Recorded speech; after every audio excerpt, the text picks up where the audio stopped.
Shri Gaudiya Vaishnav Guru Parampara Ki Jai, Shri Jiva Goswami Ki Jai, Shri Sat Sandarbhas Ki Jai. Glorious devotees, thank you for participating in this presentation on Sri Krishna Sandarbha. We will continue with our discussion of the 26th Anucheta today. Hopefully today we will conclude the 26th Anucheta. And today's discussion will deal with the Paribhasa Sutra and the fact that how it is viewed from the Śrīmad Bhāgavatam overrules any other interpretations or scriptural understandings. A quick review here. We are, of course, dealing now with the fourth Sandarbha, the Krishna Sandarbha.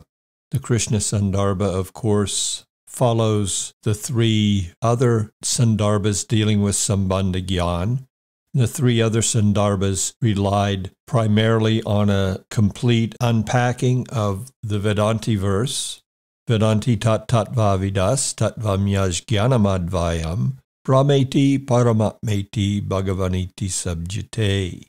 That jnana advayam, that absolute reality of existence, the tattva, which has different aspects, that supreme absolute reality, or tattva as it's sometimes referred to, or as it can be referred to, is viewed variously by different seekers and transcendentalists as either Brahman, Paramatma, and Bhagavan. So the beginning three Sandarbhas dealt with this verse primarily, and we're now in the Krishna Sandarbha. And the Krishna Sandarbha primarily focuses on this verse, Iti chamsa kala pumsa krishnastu bhagavan swayam indrari vyakulam lokam mridayanti yuge yuge.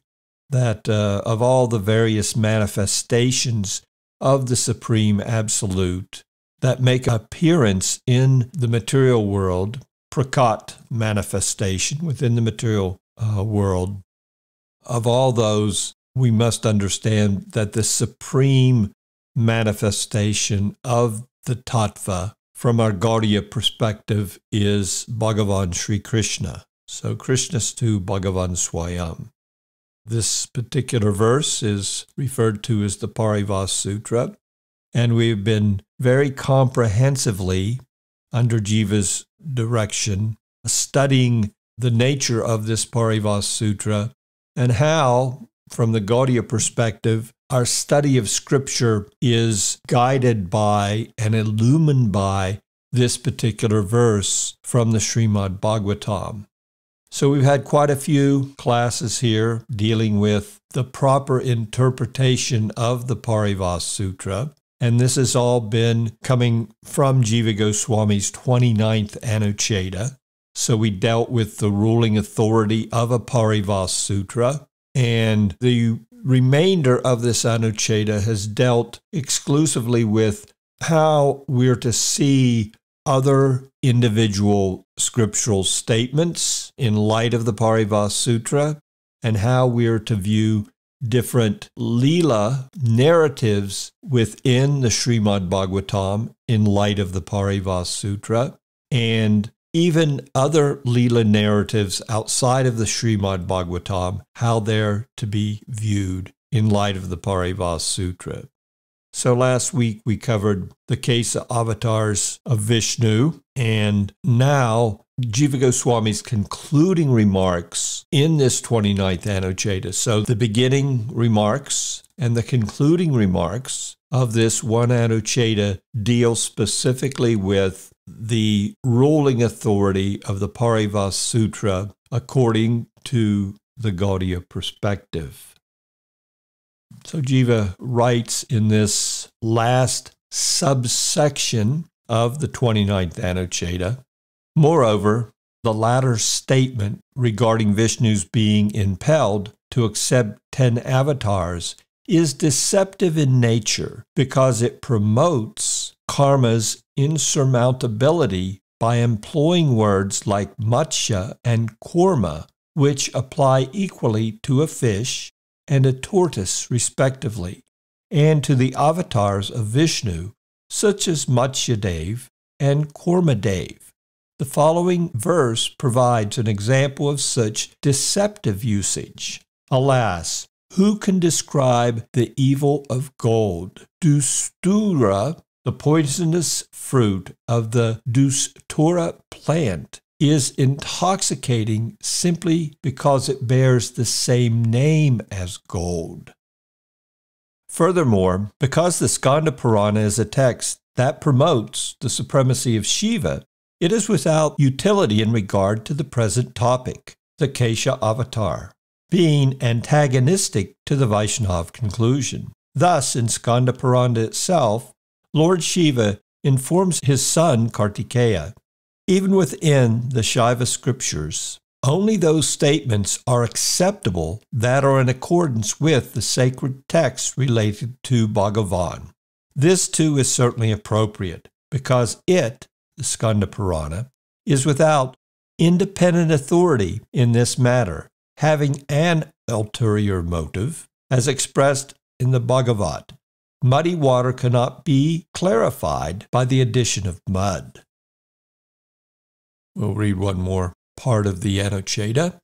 According to the Uttarakanda of the Padma Purāṇa, the Purāṇas that establish the supremacy of Shiva embody the perspective born of tamas.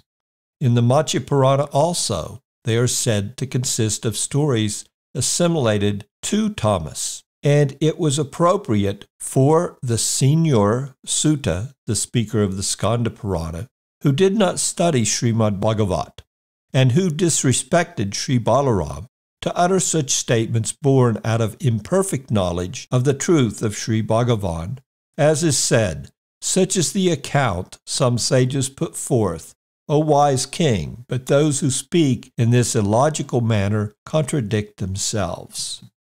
So we can see here the importance of not simply approaching other scriptural narratives or scriptural narratives outside of the presentation of the Śrīmad Bhāgavatam, and even some of the Leela narratives within the Śrīmad Bhāgavatam, without proper concordance with the understanding of the Paribhasa Sutra.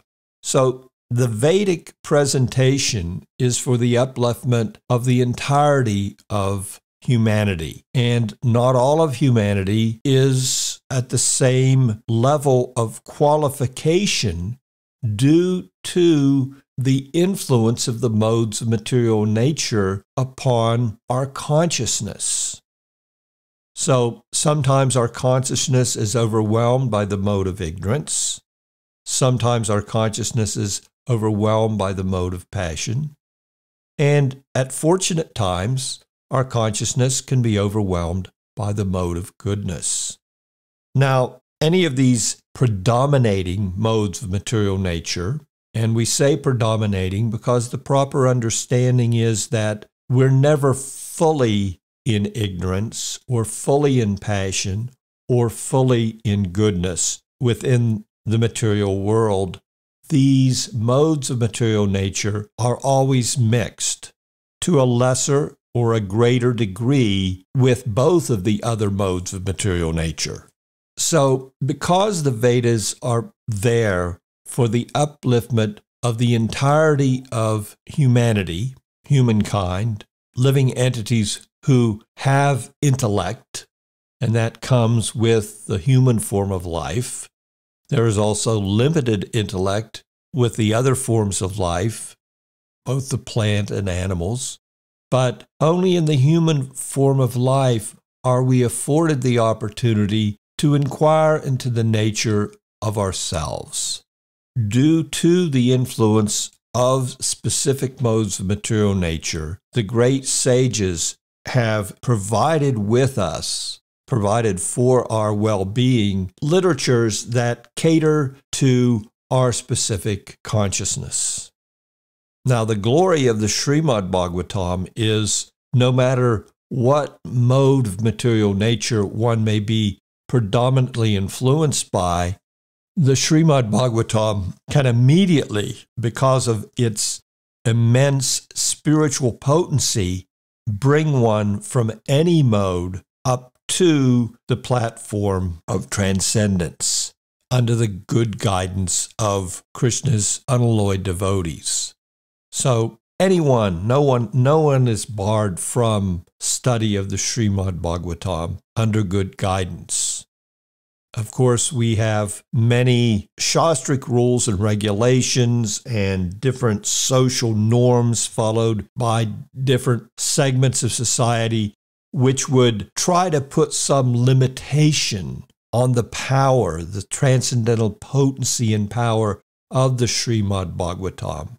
But specifically with the advent of Sri Chaitanya Mahaprabhu, he cast aside all those social conventions and declared boldly that irrespective of whatever position one may be in, according to social evaluation or social norms, if they understand the nature of transcendence and devotion, then they're qualified to make disciples all over the world.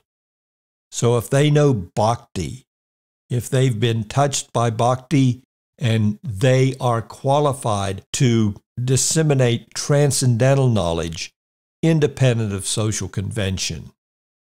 Back to the subject at hand, Jiva Goswami here is pointing out to us that certainly the Vedas, of which the Purāṇas are part of the overall scriptural presentation available for humanity, irrespective of those particular presentations for those influenced by tamas or rajas, we cannot simply go to these Purāṇas and pick and choose different Leela narratives or different verses, take them out of context, and use them as authoritative for our spiritual well-being and for our understanding of the absolute truth, for inclusion in the various truths that comprise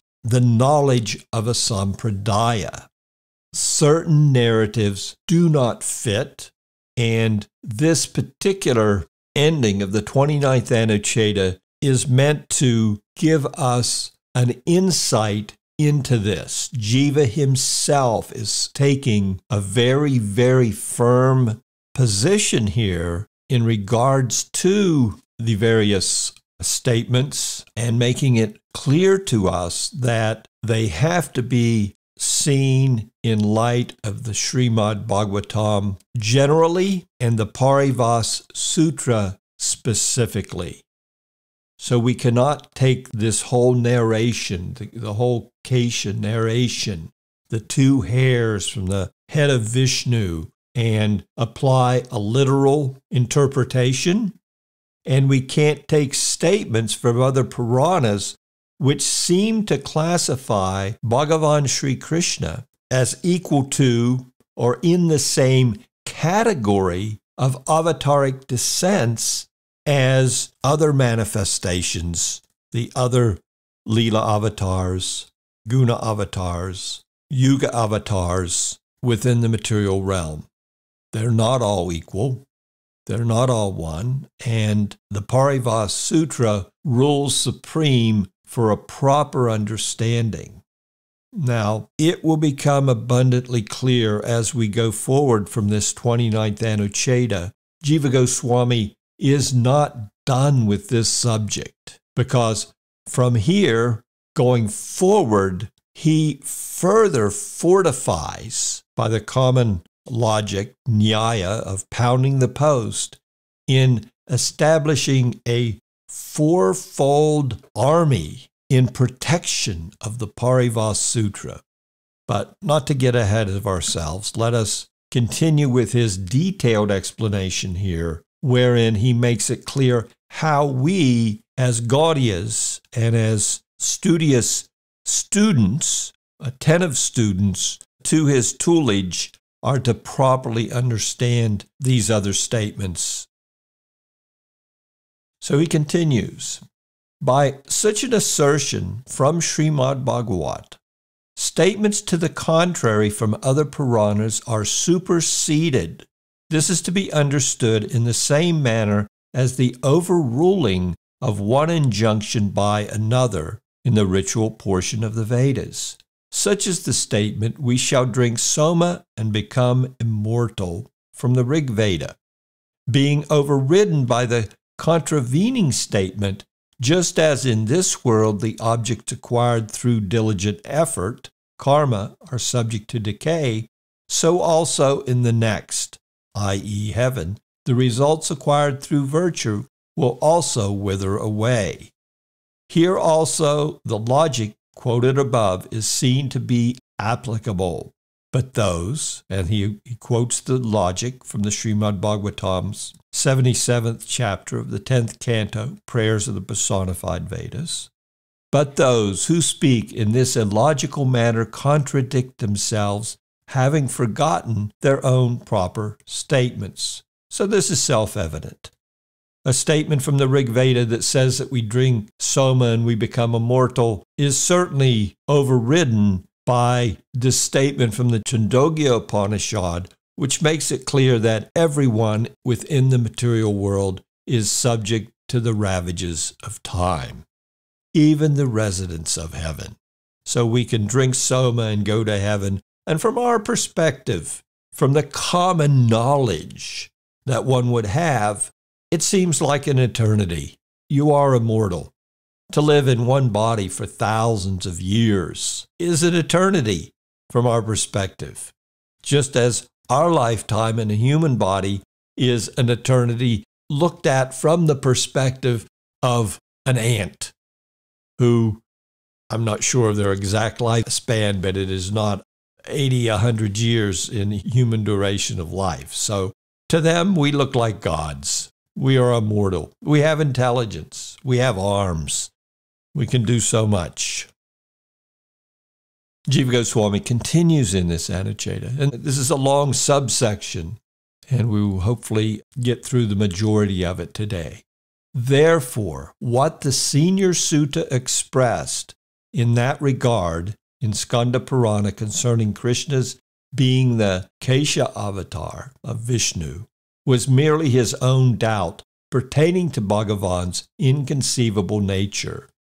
Such logical uncertainty being indicated in statements such as, "One should not strive through reason alone to apprehend the transrational." We cannot underestimate the significance of how Jiva is very methodically bringing these points home for us. And even though the specifics of all the arguments he's making to make it clear beyond any doubt the position of Bhagavan Sri Krishna, Krishnastu Bhagavan Swayam, the Supreme Personality of Godhead, even though, as I said, we may not be able to fully enter into all of these arguments comprehensively, just to be exposed to the logic that he employs and his mastery of the various scriptural presentations should be extremely enlivening to us as we proceed in our spiritual understanding. He continues, moreover, in the latter part of the same book, in the account of the removal of the moon's stigma within the context of Krishna's avataric appearance, it is stated that Vishnu himself, and not Vishnu's strand of black hair, appeared as Krishna, which contradicts its own prior version. Therefore, the import of the story is not that Krishna is an avatar of Vishnu's hair, Kesha avatar, nor does the word Kesha mean hair in this context. It is either a misleading statement or an utterance made out of ignorance of the ontological truth regarding Bhagavan. When we take the time to carefully and methodically go through Jiva's Anuchetas as we are in this presentation, all of these various points are just abundantly clear. And if we can develop ourselves the fine scriptural discrimination that he's introducing us to, it certainly serves our spiritual progress immensely.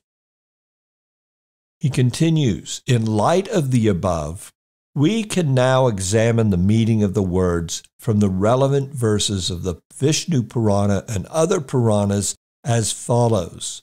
From the verse of Mahabharata cited in Sankaracharya's commentary on Sahasranama, the word Kesha means a ray, Amsu. He quotes from the Mahabharata, O best of sages, because my rays, which shine brilliantly, are called Kesha, the all-knowing ones call me Keshava.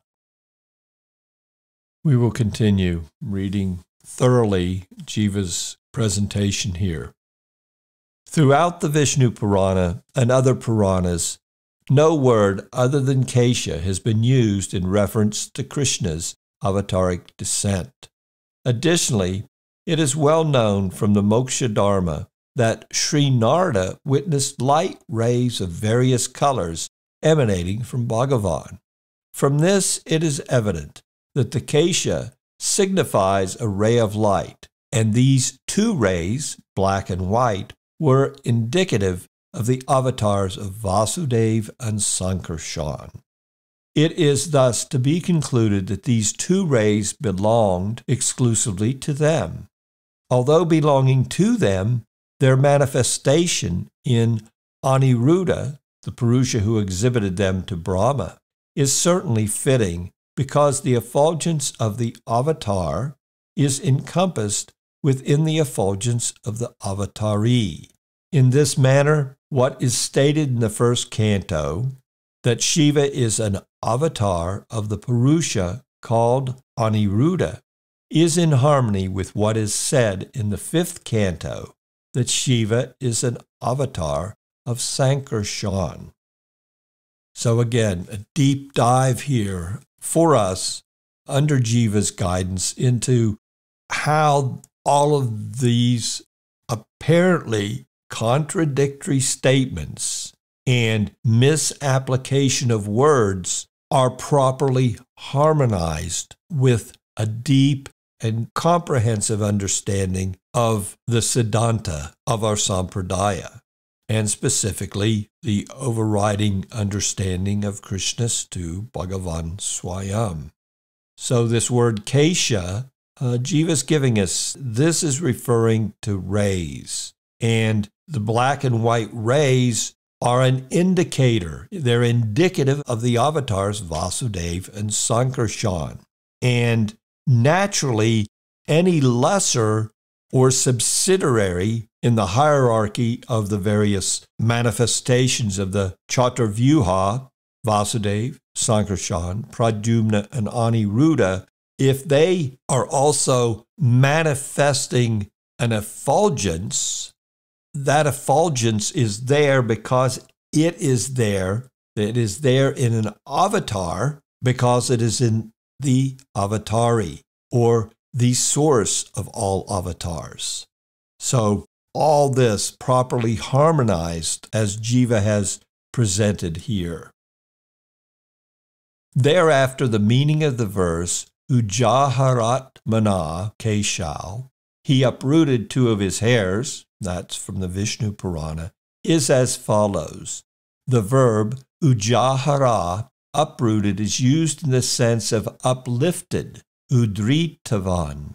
This means that he displayed these two rays of light, Keshamsu, which were amsas of Sri Vasudeva and Sankarshan, having manifested them from himself, Atmana. Here it is to be understood that even by displaying just these two rays of light, merely a part of the whole, what is indicated is the manifestation of the complete whole itself, just as when, on seeing a part of Sumeru mountain, one may say, this is Sumeru, referring to the mountain as a whole.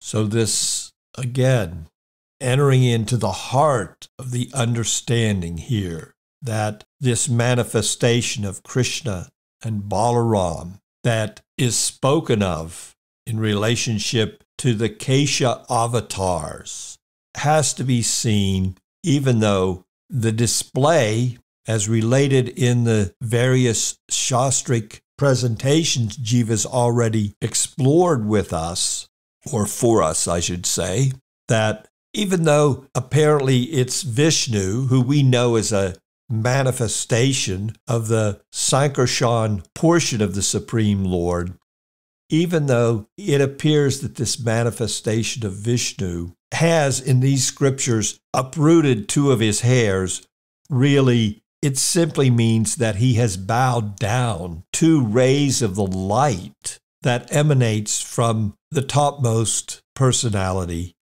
Lord Sri Krishna, and his immediate expansion, Baladev. Any other interpretation does not stand up. Now we offer an explanation of the verses from Mahabharata, beginning with Sachapi Keshal. The verb Udbabarhe, uprooted, means that Bhagavan Hari displayed these two rays, having extracted them from himself by the power of yoga. The word cha, expressing connection to the preceding discussion in Sachapi, incorporates the meaning of the prayers offered by the devas conveyed earlier. The word api, expressing inclusivity, indicates that the causal agency in the matter of displaying these two rays is attributed to Bhagavan Sri Krishna and Sankarshan as well. So Jiva's really not leaving any room in his explanation here at the end of the 29th Anucheta for a misreading or a misunderstanding of any of the various statements from the various narratives which he's brought forth here in relation to the Kesha avatar incident. He goes on and he bores down even deeper. The indeclinable cha in tau cha apiti, signifying the conjunction of words not directly spoken in the utterance, means that Bhagavan and Sankarshan personally entered into Devaki and Rohini respectively. Additionally, this same word cha indicates that later on these two rays also entered into them, Krishna and Balaram, having attained unity, tadatmya, with them. The word api in the same phrase indicates that wherever these two rays entered, he, Mahavishnu, and his amsas also followed. On the other hand, the statement, one of them became Balaram, is made with the intention of pointing out their attainment of identity of Amsa and Amsi, as in the statements, Nara becomes Narayan, and Hari, Narayan himself, becomes Nara.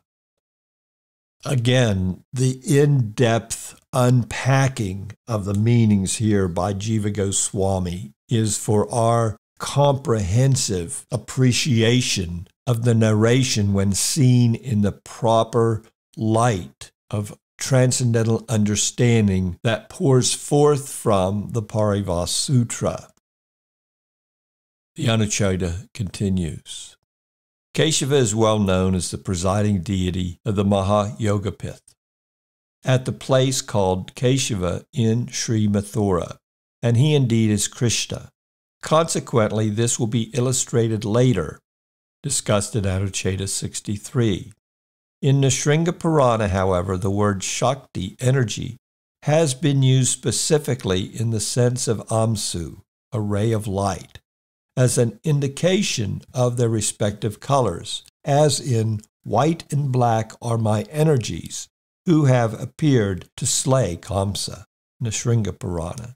This statement is made with the intention of demonstrating that their purpose is identical. This strategy, however, is not found in Śrīmad Bhāgavata. Consequently, the statements of other Purāṇas are in conformity with the previously stated principle, such as the account some sages put forth, O wise king, but those who speak in this illogical manner contradict themselves, having forgotten their own prior statements. At times, to conceal his true identity, Bhagavan exhibits himself in a different manner, which is then interpreted by sages, each according to their own understanding. Indeed, Śrīmad Bhāgavatam 2.7.26 is in perfect harmony with the verse from Vishnu Purāṇa. It's in perfect harmony for those that have perfect transcendental vision. And it can be seen as not in perfect harmony by those who are not paying close attention and who, even though sages of the various scriptures may present statements which contradict prior statements that they themselves made in the very same scripture. In Śrīmad Bhāgavatam 2.7.26, the adjectival phrase Kalaya Sita Krishna Kesha, who appears as white and black hair through his part, Kala, should be understood as follows. Now Jiva gives his proper interpretation. The one who, by virtue of his partial manifestation, Kala, or in other words, Amsa, is Sita Krishna Kesha, meaning one in whom such potencies are present, that very Bhagavan himself will appear on earth. Therefore, even the statement of Sri Harivamsa Purāṇa, which propounds this type of appearance of the Purusha, called Narayan, has been expressed with the specific intention of describing the drawing forth of the effulgence of Narayan and others into Sri Krishna. Additionally, the entrance of all avatars into him, Krishna, is to be depicted with appropriate logic. Again, from our Gaudiya perspective, as brought forth from the Śrīmad Bhāgavatam and other scriptural statements in support of the conclusions of Śrīmad Bhāgavatam, we know that when Swayam Bhagavan Sri Krishna manifests his pastimes, Prakat Leela, within a material universe, all of his various expansions enter into him during such a descent by Krishna himself and a manifestation of his Leela for the benefit of humanity. So all these statements in relationship to the effulgence, two rays of light, all of them have to be seen in concordance with this deep Gaudiya understanding that when Krishna appears, all of his expansions are within his very form of Bhagavan Sri Krishna. Consequently, although in Padma Purāṇa, Uttarakhanda, he is counted among the general avatars, yet in the context of deciding who is supreme among them, three are broadly said to be preeminent. Nrsimha, Rama, and Krishna are complete in 6 opulences. That's from the Padma Purāṇa, Uttarakhanda section. Moreover, among the 3 of them, the superiority of Sri Krishna is implied by the rule of the increasing importance of the consecutive members of a set. In other words, just the way the verse was presented in the Padma Purāṇa, the sequence of the various manifestations of divinity, Nrsimha, Rama, and Krishna, the fact that Krishna is the last mentioned speaks to his superiority over the other 2 as consecutive members of a set.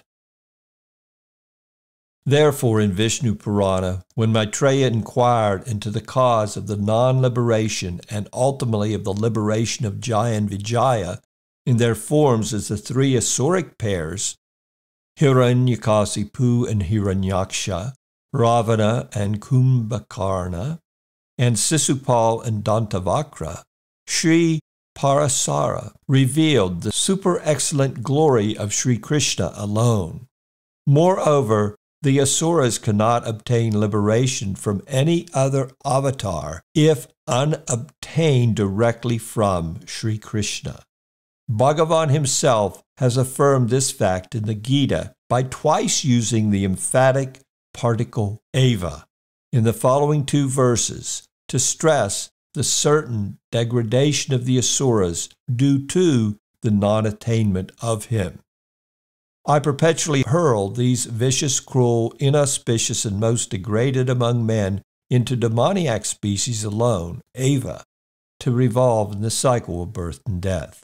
O son of Kunti, attaining repeated birth in demoniac species, such fools certainly, eva, do not attain me, but sink down instead to still lower births. It is learned from Scripture that, on occasion, those who are inimical to Bhagavan attain mukti through the power of fixation, smarna, on him. But it is never stated anywhere that any other avatar or avatari can grant liberation to all those who despise Bhagavan. Hence, Parasara pointed out that the supreme manifestation of majesty, Aishvarya, is present only in Sri Krishna, since he alone is able to award liberation even to those who could not attain it from any other avatar. Certainly Sri Parasara gave a most fitting reply. So here Jiva Goswami is using, to fortify his arguments, the fact of Bhagavan, Sri Krishna, Krishnastu Bhagavan Swayam, is the source of all other avataric descents. He's pointing to his Aishvarya, his various manifestations of majesty.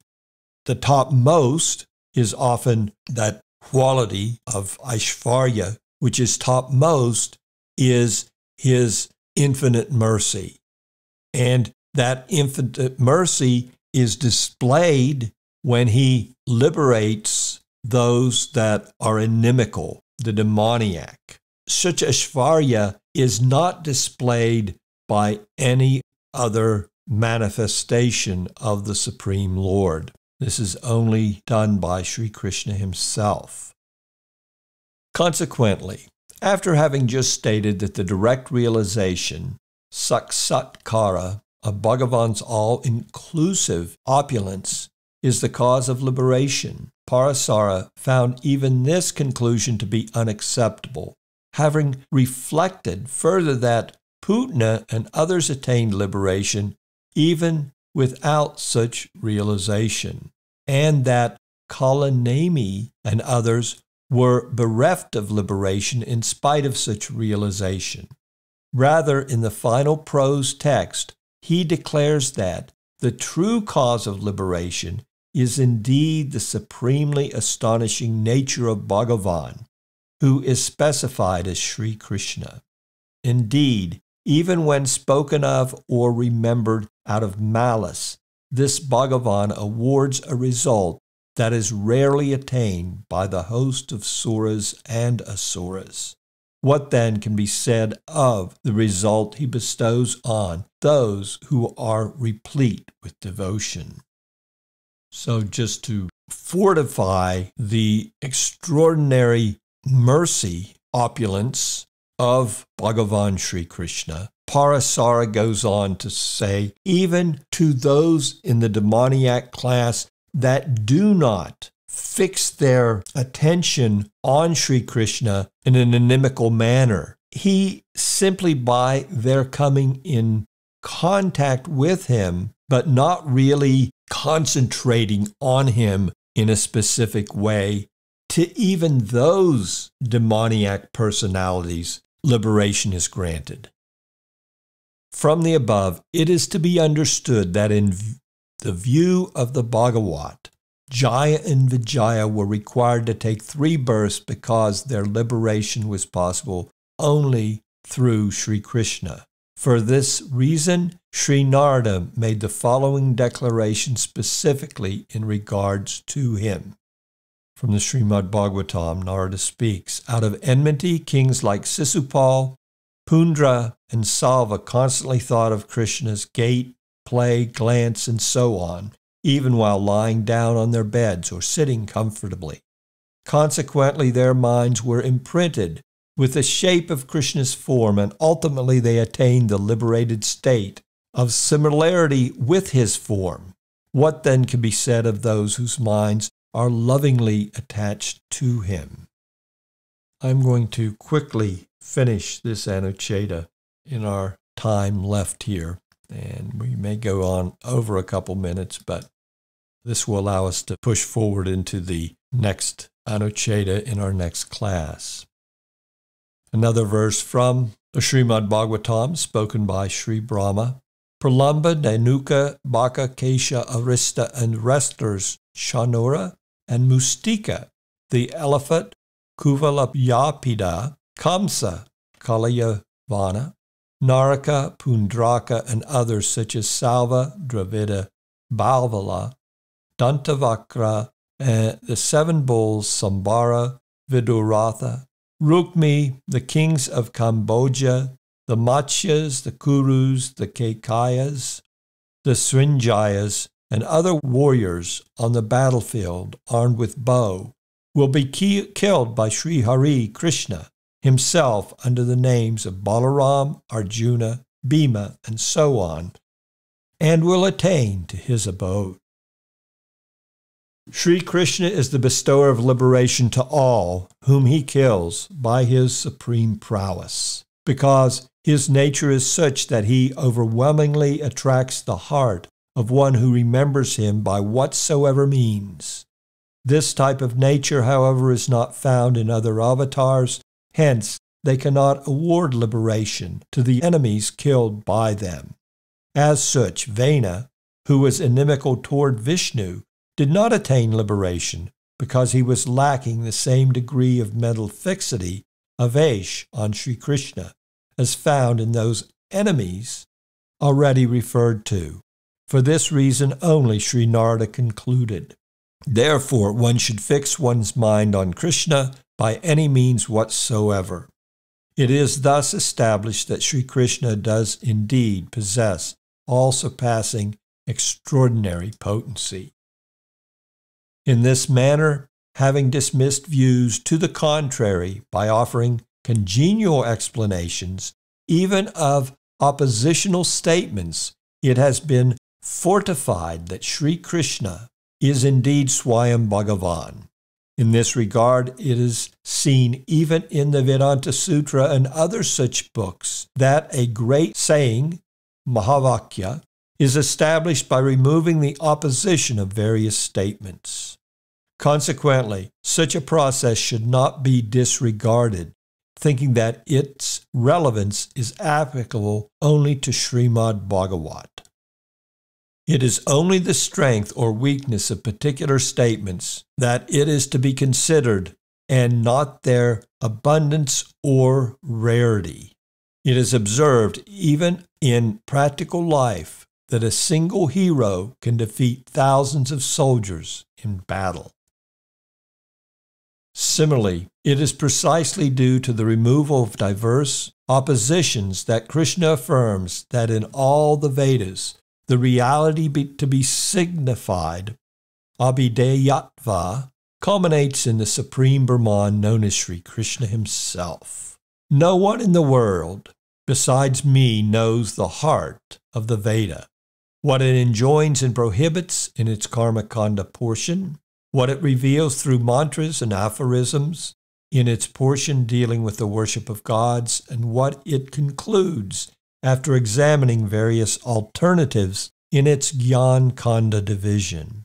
It prescribes me alone in the form of ritual action in its Karma Kanda. It reveals me alone in the form of various devas in its Upasanda Kanda, and it establishes me alone as the ultimate truth in its Jnana Kanda, after setting forth and then denying various propositions. After submitting various propositions, vikalpya, the reality, vastu, that is established by denying all other opinions, apoyate, is I, Sri Krishna, alone. This concludes Jiva Goswami's 29th Anucheta, a very comprehensive Anucheta dealing with establishing the proper understanding of scriptural statements in light of the Paribhasa Sutra. I recognize there was a lot of reading today, but hopefully you were all able to concentrate completely on what Jiva Goswami was putting forth here and enter deeply into the magnificence of his presentation. I will thank you so much for your kind association. Vanchakalpatubhyascha, kripasindhabhyevacha, patitanam pavanebhyo, Vaishnavijyo namo namaha. Hare Krishna.